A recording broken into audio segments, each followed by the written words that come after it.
कैसा लगा अंत में बताइएगा जरूर। अरे बहू, चाय ले ले, उठ जा बेटा। अरे मम्मी रहने देती ना, मैं उठ तो रही थी।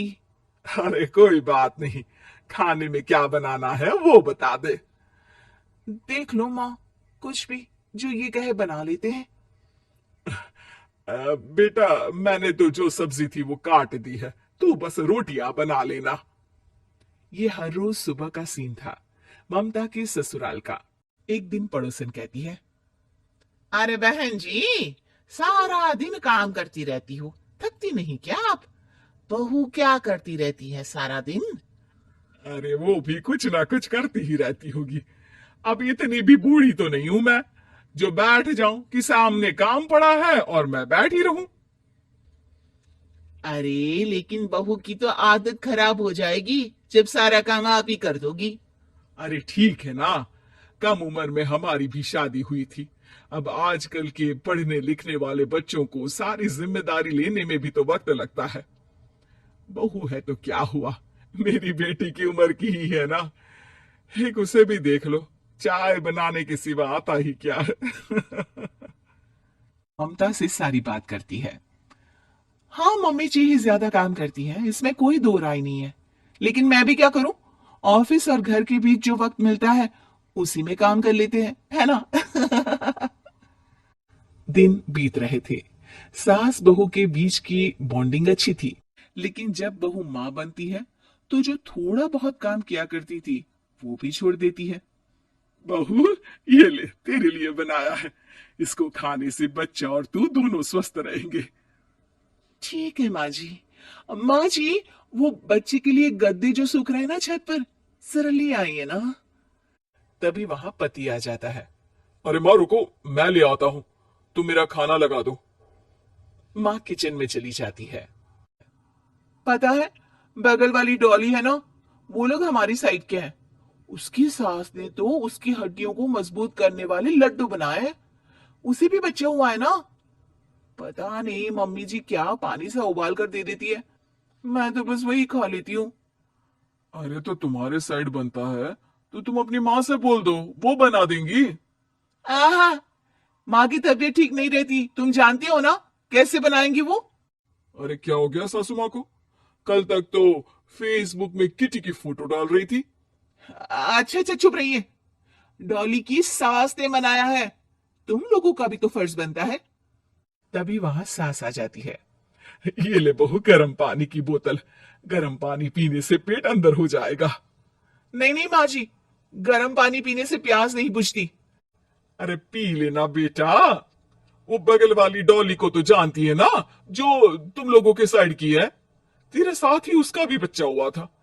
बेचारी का कोई ख्याल रखने वाला नहीं, सारा काम करती है और रात में बस एक लड्डू खाकर सो जाती है। पेट तो लटक ही गया है और बच्चा तो कितना कमजोर सा है उसका। अच्छा माँ, क्या बात है, डॉली की ये हाल है? क्यों मैडम, क्या कहना है आपका? पता है मुझे, किसी के पास मेरी सास की तरह सास थोड़ी ना है। नहीं नहीं बेटा, ऐसा नहीं है, मेरे लिए तो तुम सभी मेरे बच्चे जैसे ही हो। ममता को समझ में नहीं आता कि वो सास में कैसे कोई बुराई निकाले, क्योंकि हर कोई उससे उसकी सास की तारीफ ही किया करता था। एक रोज ममता के घर उसकी ननद आती है। अरे भाभी, मुन्ने को तो 6 महीने हो गए, आप अभी भी बेड पर हो? आ गई है आप? कैसी है बुआ, बच्चा होने के 6 महीने बाद आई हैं आप? भाभी अमेरिका दूर है ना, तो वक्त लग जाता है। अब इनकी छुट्टी अभी थी तो सभी आ गए। वैसे माँ कहाँ है? थकी हारी सास बेटी को देखकर खुश हो जाती है। माँ, इस बार तेरा वीजा तैयार है, मेरे साथ चलने को तैयार रहना। हाँ हाँ बेटा, मैं तैयार हूँ। अरे ऐसे कैसे माँ, मैं कैसे मैनेज करूंगी? कैसे मतलब? जैसे मैंने किया अमेरिका में, आप इंडिया में कर लेना। वैसे आपका तो मायका भी पास ही में है ना। हाँ वो तो है, लेकिन वहां माँ के पास वक्त नहीं होता, ईश्वर भक्ति में उनका सारा समय चला जाता है। भाभी, बेटी परेशान हो तो माँ का ध्यान आरती में कैसे लग सकता है? समझ में ही नहीं आता। वैसे भी अब माँ को मैं अपने साथ ले जा रही हूँ। माँ को विदेश घूमने का शौक है ना। ममता मन मारकर चुप हो जाती है, लेकिन मन ही मन सोचती है कि वो कैसे सारा काम मैनेज करेगी। पति का खाना, नाश्ता, मुन्ने को नहलाना धुलाना, फिर रात भर इसके लिए दूध तैयार करना। माँ तो सारा काम करती थी। हे भगवान, ना भाई ना। क्या हुआ भाभी? क्या सोचकर ना भी ना कर रही हो? अरे कुछ नहीं, बस बच्चे के बाद से कमजोरी ज्यादा हो गई है ना, तो अचानक से बड़बड़ाने लगती हूँ मैं। अगले दिन ममता अपनी माँ को फोन करती है। राधे राधे। माँ मैं क्या करूं, मेरी सास तो अमेरिका जा रही है बेटी के पास। अब घर का सारा काम, बच्चा, सब कैसे मैनेज करूंगी। तू आ जाना माँ कुछ महीनों के लिए मेरे पास। अरे ना ना ममता, मेरे बस की बात नहीं है काम धाम। अरे तू तो जानती है ना, मैंने तो तेरे भाई की शादी भी गरीब गांव की लड़की से इसीलिए ही की थी कि वो चुपचाप घर का सारा काम करे। वैसे भी अब तो आदत भी नहीं रही मेरी काम करने की। ममता को मां पर बहुत गुस्सा आता है। ठीक है मां, देख लूंगी मैं, लेकिन मेरी मुसीबत के वक्त आप मेरा साथ नहीं दे रही है। अब भूल जाना मुझे। ममता गुस्से में आकर फोन रख देती है और रोने लगती है, लेकिन बेचारी करे भी तो क्या।